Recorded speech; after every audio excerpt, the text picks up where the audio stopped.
Bonjour à toutes et à tous, ma team Kiefer, j'espère que vous allez bien. Aujourd'hui pour cette nouvelle vidéo, on se retrouve pour la présentation complète de l'étape 1 du Paris-Nice 2021, donc qui reliera Saint-Cyr-l'École à cette même ville qui sera donc ville d'arrivée et ville départ. Donc 166 km au total pour un parcours assez accidenté. En parallèle de la présentation de cette étape, on regardera aussi les coureurs et les équipes présentes. Ça nous permettra de voir un petit peu globalement pour cette reprise de saison, parce que c'est la première vraie vidéo cyclisme où on reprend un petit peu tout simplement la saison qu'on va suivre avec toutes les grandes courses, c'est-à-dire Paris-Roubaix, le Critérium du Dauphiné, les trois grands tours qui sont la Vuelta, le Tour de France et le Giro. On suivra tout ça sur ma chaîne. Donc n'hésitez pas à nous rejoindre en vous abonnant, en activant la petite cloche. On est de plus en plus nombreuses et nombreux, ça fait plaisir. Donc je tiens à vous remercier. Comme ça, vous ne louperez rien de l'actualité cyclisme et notamment des vidéos résumées des différentes courses pour si vous n'avez pas le temps de voir dans la journée ou si vous êtes occupé, vous pourrez tout revoir le soir. Et puis si vous êtes passionné, vous pourrez en même temps voir la course la journée et revoir le soir. Donc n'hésitez pas à nous rejoindre, c'est gratuit. Aujourd'hui là c'est une vidéo présentation, c'est un petit peu différent, t'as les présentations puis t'as le soir les vidéos résumées. Donc 166 km au total pour cette étape avec 4 difficultés au programme qui sont des côtes classées en 3ème catégorie qui attribueront des points pour le maillot de meilleur grimpeur. Et ça permettra d'avoir déjà un premier maillot de meilleur grimpeur à l'issue de cette étape. Donc il faut savoir que le Paris-Nice c'est une semaine de course, donc de dimanche à dimanche. Et au niveau des maillots distinctifs c'est les mêmes qu'au Tour de France, hein. C'est un mini Tour de France on va dire de début de saison pour justement se préparer. Pas forcément déjà pour le Tour de France mais pour se préparer, pour se remettre en jambes et voir si on rivalise avec les meilleurs. Le tour vraiment préparatoire du Tour de France c'est le Critérium du Dauphiné, voire pour certains courageux le Giro.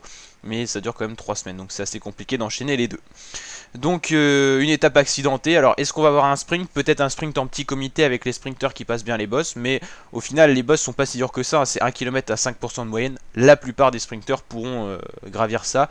Attention, s'il y a des attaques de part et d'autre, les équipes de sprinteurs ont peut-être du mal à verrouiller la course, mais ça reste une étape qui peut être envisagée quand même par certains sprinteurs.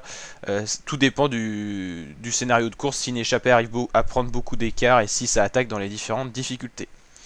Au niveau global des équipes, c'est vrai, vu qu'on reprend la saison, il y a eu beaucoup de changements au niveau par exemple des noms d'équipes. On a la team DSM. Alors la team DSM c'est l'ancienne équipe Sunweb je pense, au vu des coureurs. Après on a eu des changements de nom, on a Education Nippo. Ça, Jumbo Visma, Ineos Grenadier, ça n'a pas changé. On a Team Xubeka Assos, Afrique du Sud. Donc ça c'est l'ancienne Team Dimension Data je dirais. Au vu des coureurs également. N'hésitez pas à me dire en commentaire si c'est ça ou pas. Astana Premier Tech, donc là on a bien reconnu Astana qui a changé un petit peu de partenaire, donc ça change un peu le nom. Là on n'a pas changé, on a Team alors là pour la prononciation Big Exchange Australie. Là c'est compliqué de vous dire si c'est pas une nouvelle équipe, je sais pas du tout. Après bon, ce qui est facile à faire c'est qu'on regarde sur internet et on regarde le passé de l'équipe, si c'est une équipe qui a été créée ou pas. Alors, est-ce qu'ils vont nous dire d'où elle vient cette équipe?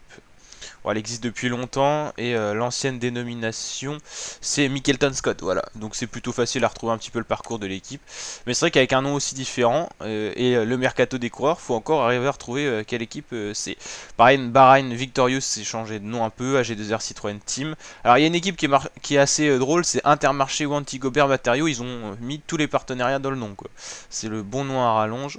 Et sinon au niveau des autres équipes ça a pas trop changé, mais les maillots c'est vrai ont changé, hein. Celui-là est très beau je trouve quand même comme maillot, très coloré. Et voilà, n'hésitez pas à me dire en commentaire le maillot que vous préférez dans tout cela, c'est assez coloré. Education First ils sont revenus à leur rose. C'est vrai que ça avait été marrant parce que pendant la dernière Vuelta ils avaient eu un peu un maillot carnaval qui avait été beaucoup critiqué mais aussi beaucoup apprécié, donc voilà, c'était intéressant.